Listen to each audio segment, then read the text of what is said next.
Ánimo. Bueno, estamos bien y de buenas y vamos solo a ofrecer disculpas a la familia del finado Alfredo del Mazo, porque hace unos días se le vinculó con la construcción del aeropuerto de Texcoco y su hijo, el actual gobernador, nos pidió que se aclarara este asunto.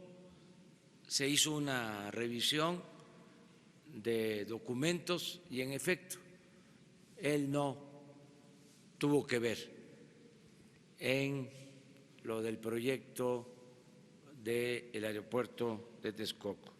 En el caso de el ingeniero Alfredo Elías Ayub, él sí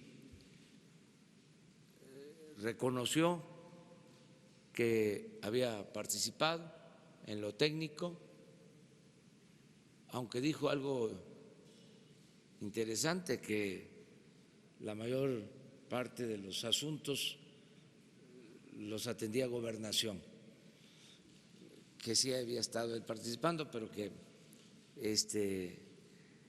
se resolvían los casos en Gobernación. Siempre que se afecte a alguien, que se sientan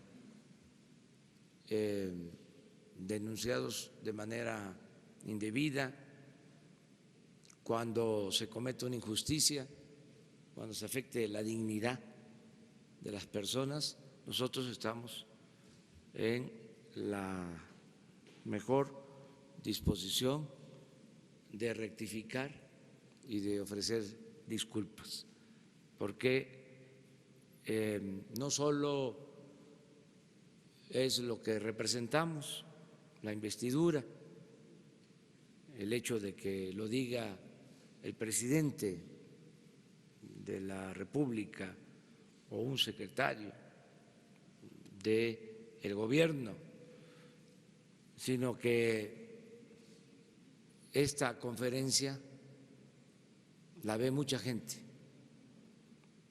Son las dos cosas. Y no queremos difamar a nadie. No aceptamos aquello de que la calumnia, cuando no mancha, tizna. Tenemos que ser muy serios y muy responsables. Bueno, pues pasamos a la sesión de preguntas y respuestas. Quedamos aquí pendientes con la dama y ustedes tres. Compañera. Gracias, señor presidente. Sandra Aguilera, del Grupo Larsa Comunicaciones. En México hay fuga de cerebros, sobre todo los estudiantes que son becados por el CONACYT para estudiar en el extranjero. Esos talentos en muchas ocasiones ya no regresan a México porque sus conocimientos no son aplicados para el desarrollo del país. ¿Cómo retenerlos y ofrecerles trabajo en México? ¿Cuál es el plan para este rubro? Gracias. Pues nosotros pensamos que al lograr que vuelva a crecer de manera importante la economía, van a haber muchas posibilidades para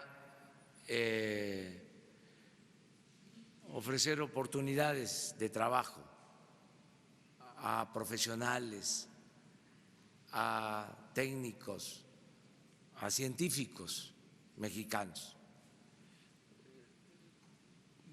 Vamos a tener opciones, vamos a tener alternativas.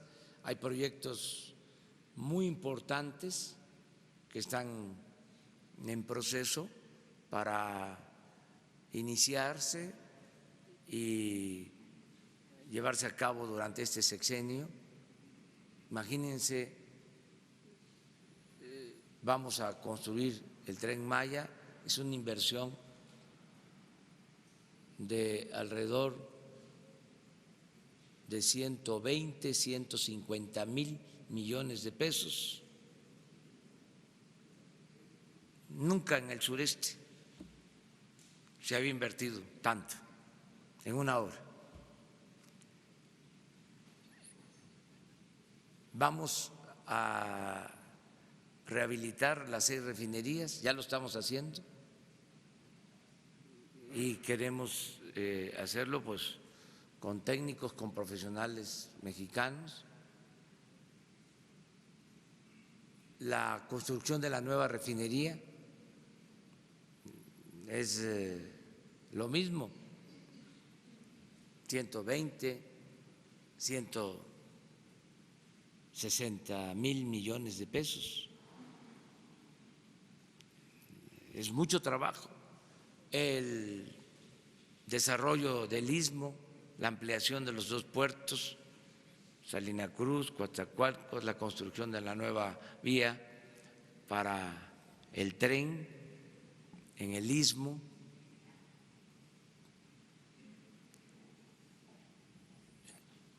El aeropuerto de la ciudad, todo el sistema aeroportuario que se está construyendo o que va a empezar a construirse. Hay muchas opciones. Yo espero que los mexicanos tengan garantizado el derecho al trabajo con buenos salarios. Esa es la aspiración. No tengo duda de que vamos a avanzar mucho ofreciendo empleo, pero queremos también que sean empleos bien pagados. Entonces vamos hacia allá, estoy optimista, vamos a lograr esos propósitos y que los mexicanos que se preparan en el extranjero tengan posibilidad de regresar y trabajar y aportar en su país, que muchos es lo que desean, ¿no? Muchas gracias. Buenos días, presidente de todos los mexicanos, Carlos Pozos, reportero de Líderes Mexicanos y Petróleo y Energía. Presidente, siguiendo su recomendación, hice lectura al Plan Nacional Liberal, publicado el día 1 de julio de 1906, el cual consta de 52 puntos, dividido en 7 secciones. Presidente, entre los conceptos que destaca este histórico documento que sirvió como base para nuestra Constitución de 1917, llama la atención como uno de sus puntos principales la reducción del periodo presidencial a 4 años, la suspensión del servicio militar obligatorio y el establecimiento de una Guardia Nacional, así como también agravar la responsabilidad de funcionarios públicos, malos funcionarios públicos, imponiendo penas severas de prisión a esos delincuentes. Habla también este documento, presidente, sobre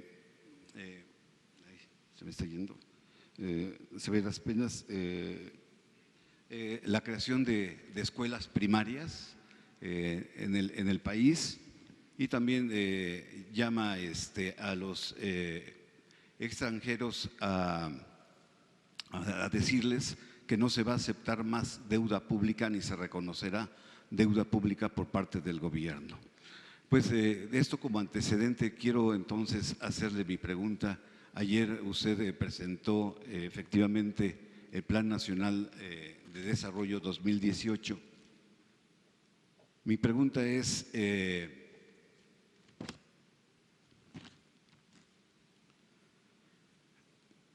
¿dejaremos atrás con este plan de desarrollo las tasas de crecimiento mediocres que se dieron en administraciones anteriores? En ese mismo documento usted habla de que el contrato social en México está roto. ¿Se requiere de un nuevo pacto social, presidente? Pues primero felicitarte por leer el Plan Liberal de 1906, porque realmente es un documento excepcional. Ahora que lo estabas resumiendo, reseñando, estaba yo también recordando sobre otros puntos. Es algo de avanzada. Se publica cuando todavía el magonismo apuesta a un cambio pacífico, cuando todavía se pensaba que se podía terminar con la dictadura porfirista mediante la lucha política, electoral y pacífica. Luego ya se convencen de que no iba a ser posible, ya después viene Cananea y todo lo que conocemos. Pero este es un buen documento. Se dice que lo hicieron en Canadá porque andaban protegiéndose, vivían en Estados Unidos, pero cuando los agentes del gobierno los perseguían en Estados Unidos, iban a Canadá, y es un muy buen trabajo. Nosotros estamos planteando algo parecido, desde luego a la luz de los nuevos tiempos, de las nuevas circunstancias, pero ellos, ayer lo comentaba, planteaban que era indispensable mejorar el ingreso de los trabajadores para fortalecer el mercado interno.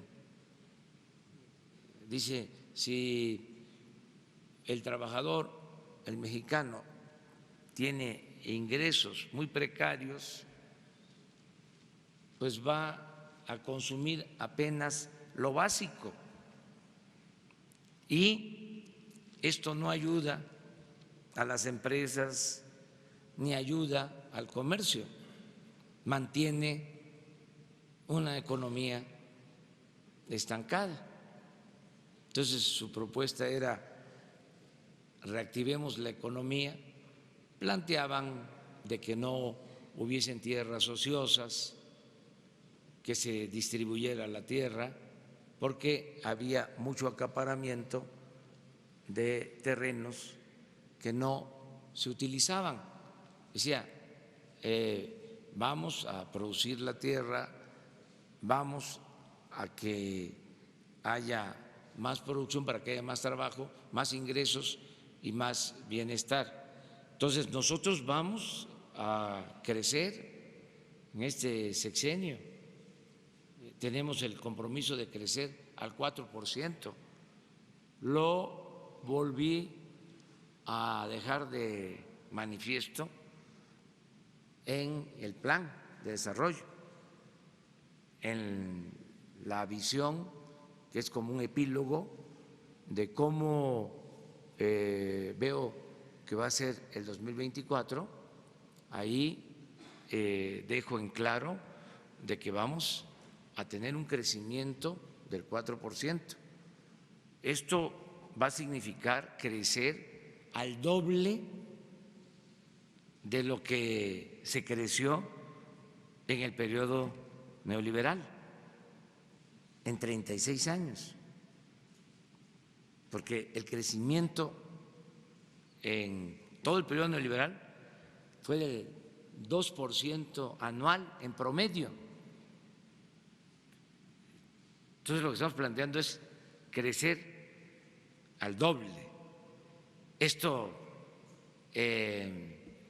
les molesta mucho a nuestros adversarios, pero es posible. Hasta los empresarios mexicanos están hablando de crecer al 4%.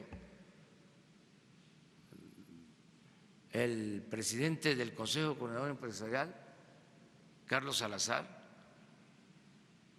hizo el compromiso de apoyar para que logremos el crecimiento del 4%. Los gobernadores de la CONAGO también le ofrecieron. Los gobernadores de la CONAGO también le Los ofrecieron. gobernadores de la CONAGO, Carlos Slim habló de que es posible. Hay ánimo para eso. Además, ya lo hemos logrado durante mucho tiempo, desde los años 30 hasta los 80, 50 años. Si ustedes ven cómo se comportó la economía en esos 50 años, tuvimos tasas de crecimiento en promedio del 5%. Tuvimos periodos de crecimiento cuando Antonio Ortiz Mena fue secretario de Hacienda, en 2 gobiernos, con López Mateos y con Díaz Ordaz, 12 años, con crecimiento del 6%, sin devaluación, sin inflación, sin endeudamiento. Se le conoció a ese periodo de desarrollo tan importante para el país, además de hablarse de desarrollo estabilizador, se llegó a conocer como el milagro mexicano, lo que después harían los gobiernos en China, mayores tasas, pero nosotros ya lo hemos hecho. Entonces, ¿por qué no plantearse crecer al 4%? Más, subrayo, con todo respeto, Antonio Ortiz Mena no era economista, era abogado.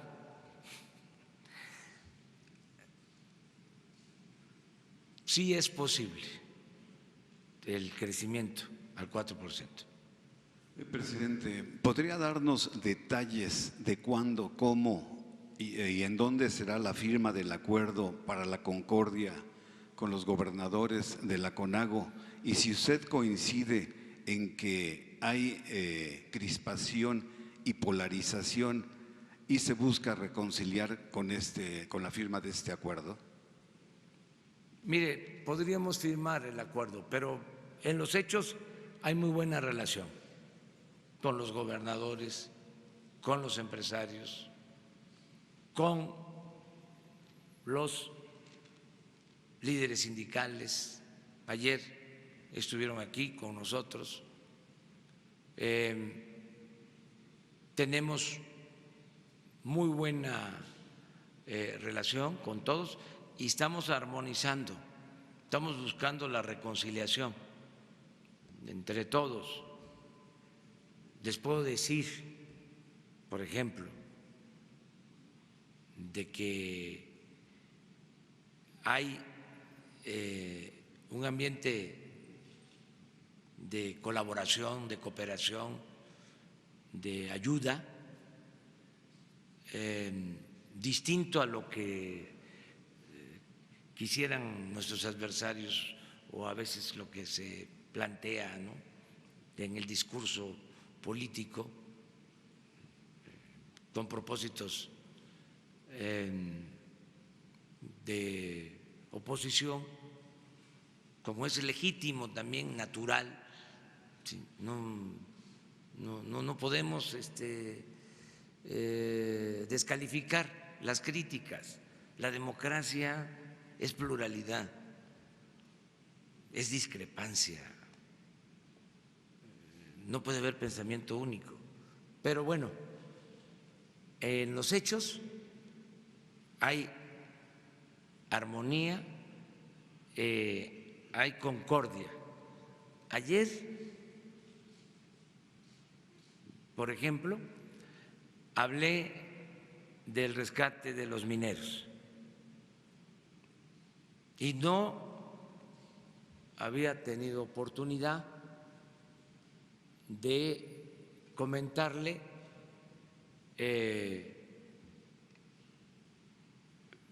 previamente a el dueño de la concesión, a Germán Larrea.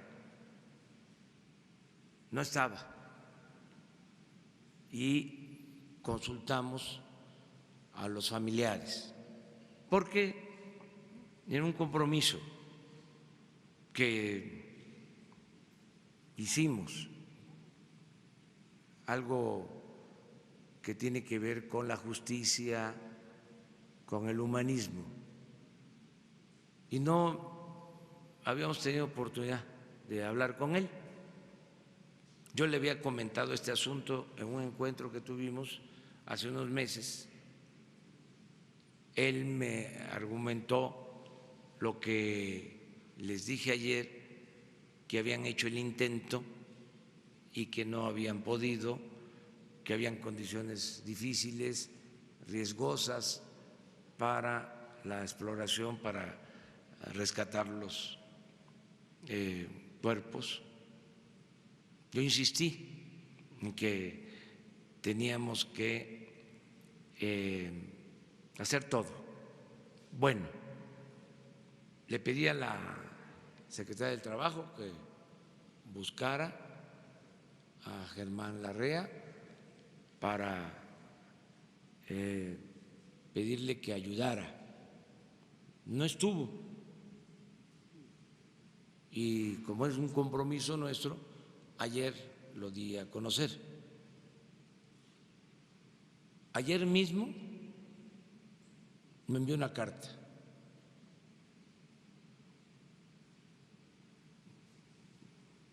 sosteniendo sus puntos de vista de que ellos habían hecho el intento, que no habían podido rescatar los cuerpos,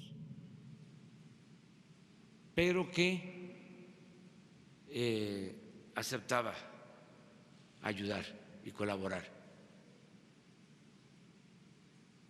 que ponía a disposición de este esfuerzo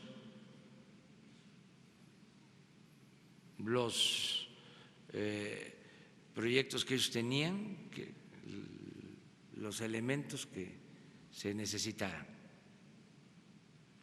Entonces, ¿qué demuestra esto? Pues que están ayudando. El sindicato minero, lo mismo.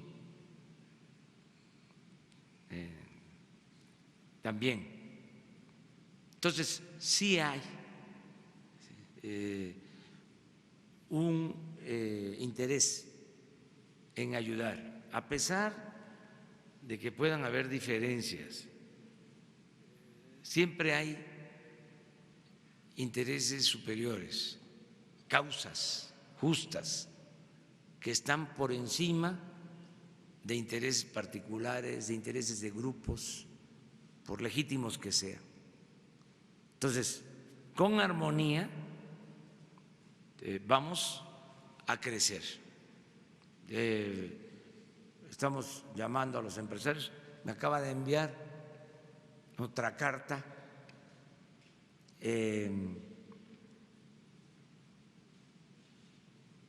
el administrador principal del fondo de inversiones más grande del mundo.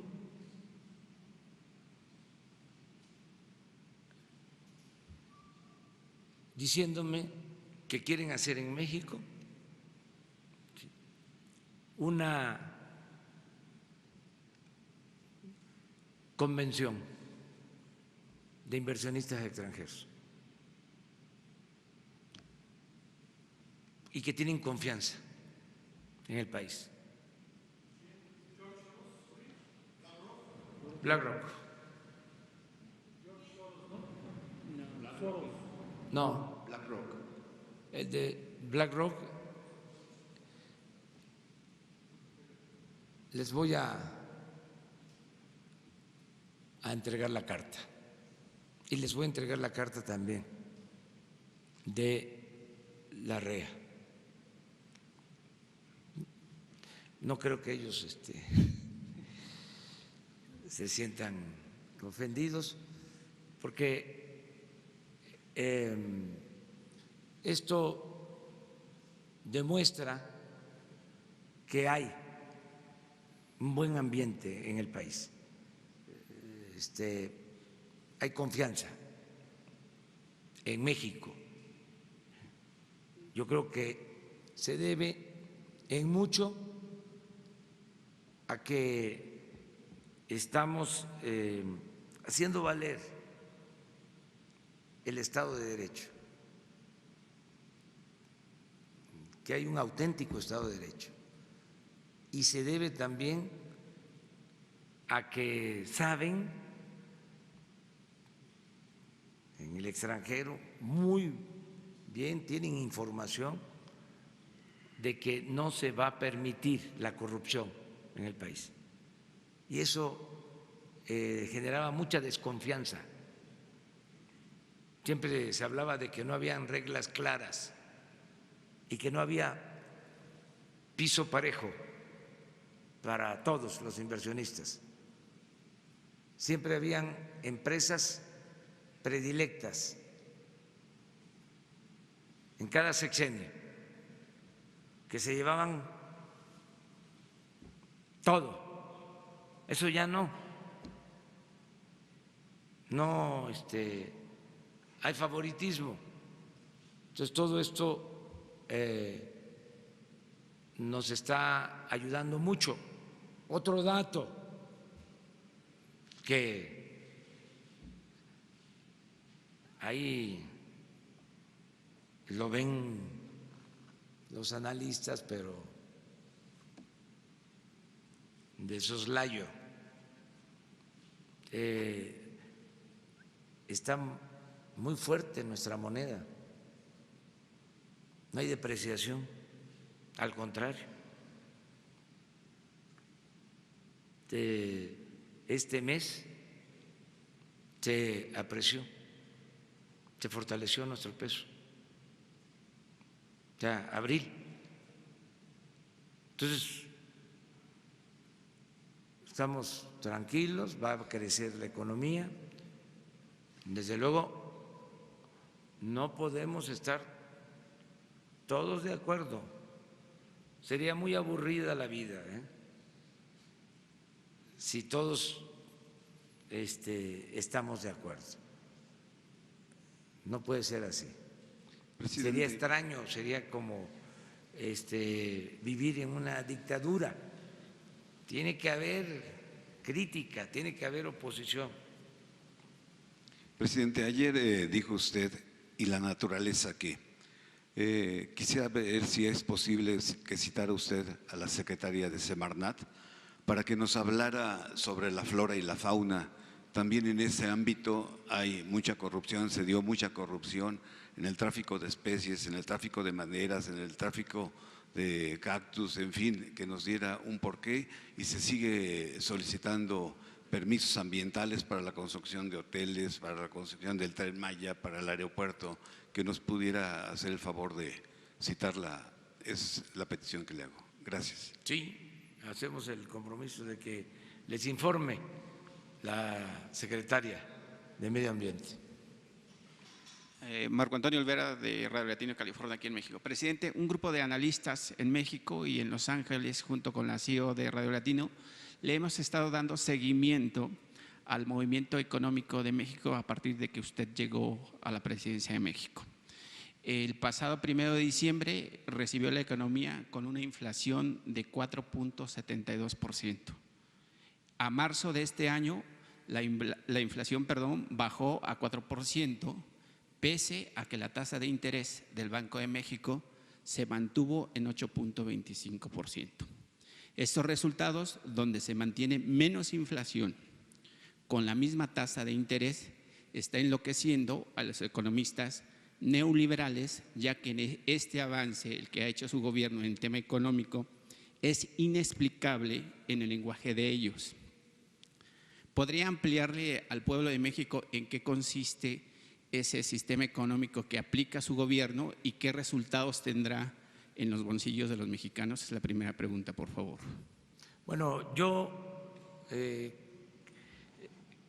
considero que hay 3 elementos nuevos que son muy importantes para lograr un crecimiento económico sano, es decir, sin inflación, sin deuda, sin depreciación de la moneda. Lo primero es no permitir la corrupción y los gastos superfluos en el gobierno. Esto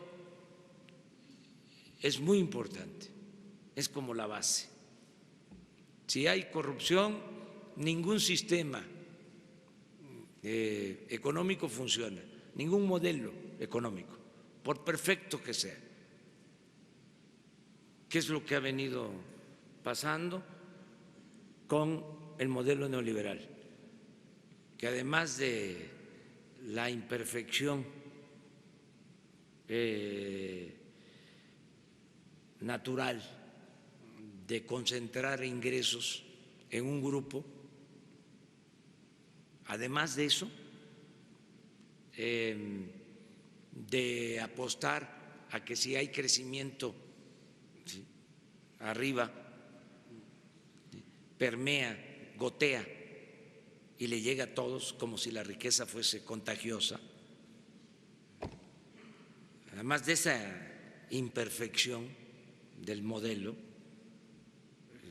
donde suponen que no hace falta que el Estado distribuya el ingreso, distribuya la riqueza, porque el mercado por sí mismo se encarga.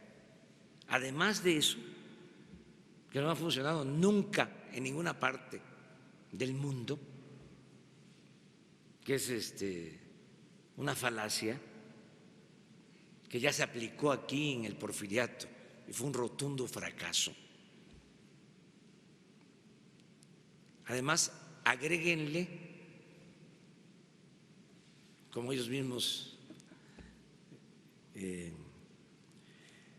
podrían decir, agréguenle la variable corrupción, menos funciona. ¿Qué modelo resiste contratos leoninos como los de los gasoductos? ¿Qué modelo económico resiste el que se compre una planta de fertilizante que costaba cuando mucho $50 millones y se pague $500 millones? ¿En qué país se hace un negocio así? Entonces, el fundamento nuestro es cero corrupción y austeridad. ¿Qué empresa puede prosperar si los gerentes, los dueños gastan sin límites, si actúan con extravagancia, si tienen aviones de lujo, si derrochan. Una buena empresa tiene que cuidar los gastos. Entonces, un elemento importante del proyecto alternativo económico es cero corrupción y austeridad. Esto nos va a dar crecimiento. Lo segundo, apoyar la economía desde abajo. El que se distribuyan recursos para beneficio de la gente más necesitada, que se apueste a la creación de empleos, que se oriente el presupuesto a fortalecer la economía popular. Les pongo ejemplos. Hablábamos ayer del programa Sembrando Vida. Este año se van a sembrar 500,000 hectáreas, pero son 200,000 empleos, con una inversión de 25,000 millones de pesos. 200,000 empleos.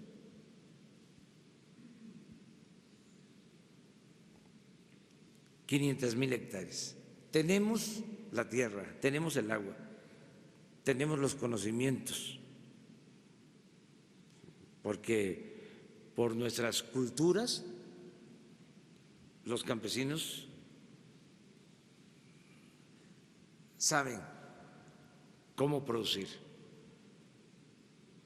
Entonces, es lo que estamos haciendo. Otro ejemplo, estamos construyendo caminos en Oaxaca con uso intensivo de mano de obra. Se entregó a 50 municipios de Oaxaca, a 50 autoridades de usos y costumbres, se les entregaron los fondos con asesoría técnica para que ellos construyeran los caminos. Les voy a invitar para que vean cuántos están trabajando, haciendo caminos no de asfalto, sino de concreto, de cemento, no con maquinaria, sino con revolvedora, para dar muchos empleos. Y así vamos a hacer cerca de 300 caminos en Oaxaca. Ya empezamos con 50. Y esto significa o tiene un efecto multiplicador. Se hacen las obras porque es pavimentar los caminos hacia las cabeceras municipales, porque hay como más de 300 caminos sin pavimentar para comunicar a cabeceras municipales, a municipios de México. Entonces, se hacen las obras, se da empleo y se reactiva la economía desde abajo, porque el dinero queda ahí se ayuda el comercio. Esto para los tecnócratas, para los economistas que aprendieron fórmulas muy elementales, pues no está en su conocimiento, no es algo que manejen. Entonces, la economía, impulsar la economía, ese es el segundo elemento, apoyar la economía popular. Y el tercer elemento es que se promueva el desarrollo, porque no se promovía el desarrollo. Se daba como un hecho de que el mercado podía, sin que el Estado participara, podía lograr el crecimiento de la economía. No, el Estado tiene que promover el desarrollo. Lo que estamos haciendo. ¿Por qué no se hizo en otros tiempos el Tren Maya? ¿Por qué se apostó a dar las concesiones? Entregar toda la infraestructura de los ferrocarriles de México. Acabaron con todo lo que se había construido en más de 100 años. Se construyó en la época del presidente Juárez y del presidente Lerdo el ferrocarril de la Ciudad de México a Veracruz. Fue el primero, 600 kilómetros. Luego, con Porfirio Díaz, se construyeron más de 20,000 kilómetros de vías férreas. Después de la Revolución, lo mismo. Llegamos a tener más de 30,000 kilómetros de vías férreas, trenes de pasajeros, de norte a sur, de costa a costa. Llegaron estos tecnócratas irresponsables y en un abrir y cerrar de ojos acabaron con los ferrocarriles. Queda un ferrocarril o dos, uno, el Chepe, y el de Tequila. Antes todavía a mí me tocó, estaba estudiando aquí en la Ciudad de México, ya vivían mis padres en Palenque, tomaba yo aquí el tren a las 8 de la noche y al día siguiente a las 8 de la noche, 24 horas, estaba yo en Palenque. Nos tocó todavía nuestra generación. Ya los jóvenes, pues ya no han viajado en tren, solo que vayan a Europa, porque allá sí se mantuvo todo el sistema de transporte de trenes, además se modernizó, ahora hay trenes que se desplazan a 300, 400 kilómetros por hora en España, en Inglaterra, en China, y nosotros retrocedimos. ¿Cómo vamos a seguir con el modelo económico neoliberal? No, vamos a cambiar, vamos a crear, como dicen los analistas fifís, o en el lenguaje tecnocrático, un nuevo paradigma.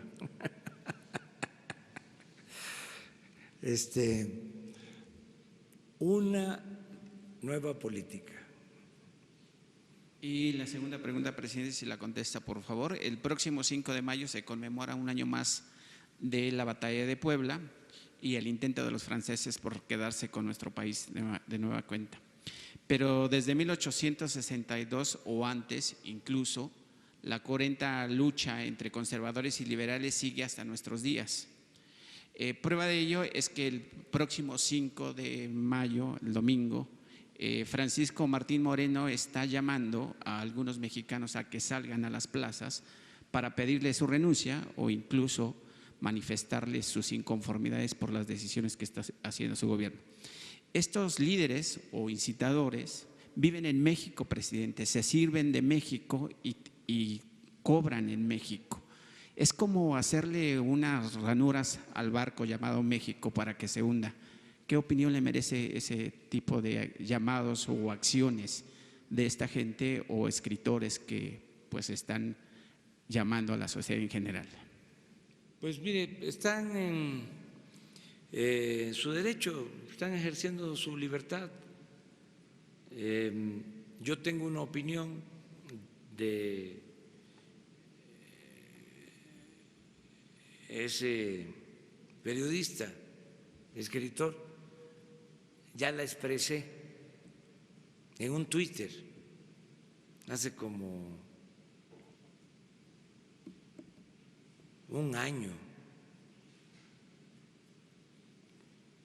Búsquenla, ahí se los dejo de tarea. Y eso es lo que pienso. Pero tiene derecho a manifestarse, a expresarse, a oponerse. Somos distintos. Él tiene un pensamiento conservador y eso es, lo hemos dicho aquí, bueno, que haya definiciones, que no haya simulación. Nosotros vamos a conmemorar lo de el triunfo de las fuerzas del ejército mexicano en Puebla, enfrentando a los franceses. Vamos a estar en Piedras Negras, Coahuila. No voy a estar en Puebla, me invitó el ciudadano gobernador, va a ir en mi representación la secretaria de Gobierno, Olga Sánchez Cordero. Yo no puedo estar en Puebla porque hay elecciones y he ofrecido no visitar estados en procesos electorales cuando hay elecciones.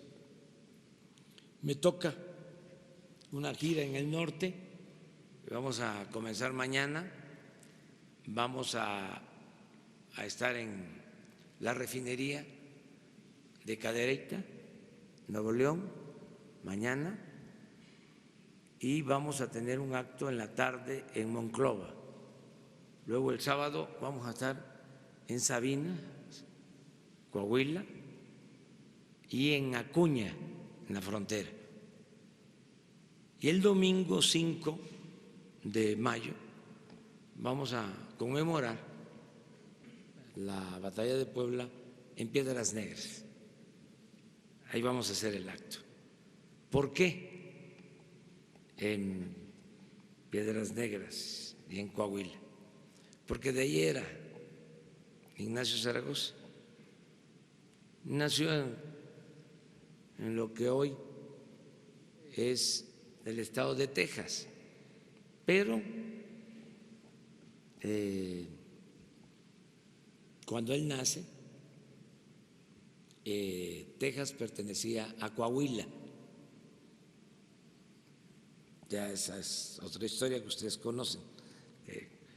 Nos quitaron nuestro territorio en esa parte.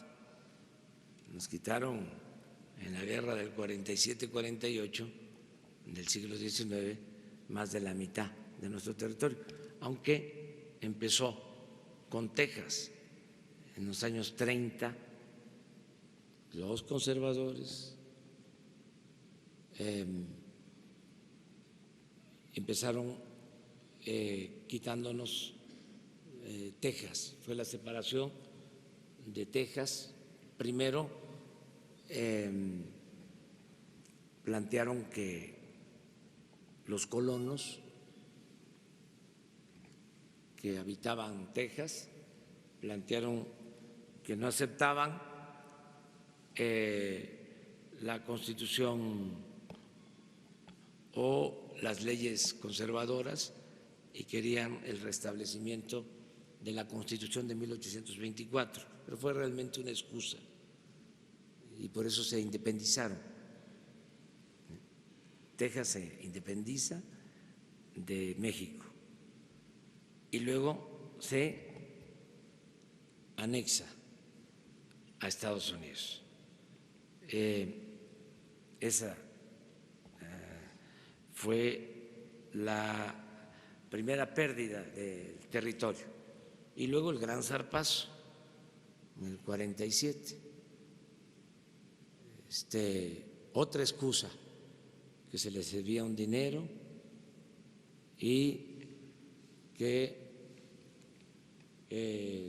se había invadido una parte del territorio de California y el presidente en ese entonces, Polk, demócrata, ordena la invasión y el Congreso aprueba la guerra contra nuestro país y terminan quitándonos más de la mitad del territorio. Entonces corren la frontera hasta el río Bravo y es muy importante recordar también de que en los acuerdos de Guadalupe queda Laredo del otro lado del río como parte de Estados Unidos, pero los pobladores de Laredo, mexicanos, no aceptan el acuerdo, no aceptan pasar a formar parte de Estados Unidos, quieren seguir siendo mexicanos. Y se hace una consulta y la mayoría dice queremos seguir siendo mexicanos. Entonces el gobierno estadounidense, pues en una situación de predominio total, porque ya habían tomado la Ciudad de México, izaron aquí la bandera estadounidense en el Zócalo, en los momentos más tristes de nuestra historia. Ya lo habían hecho antes,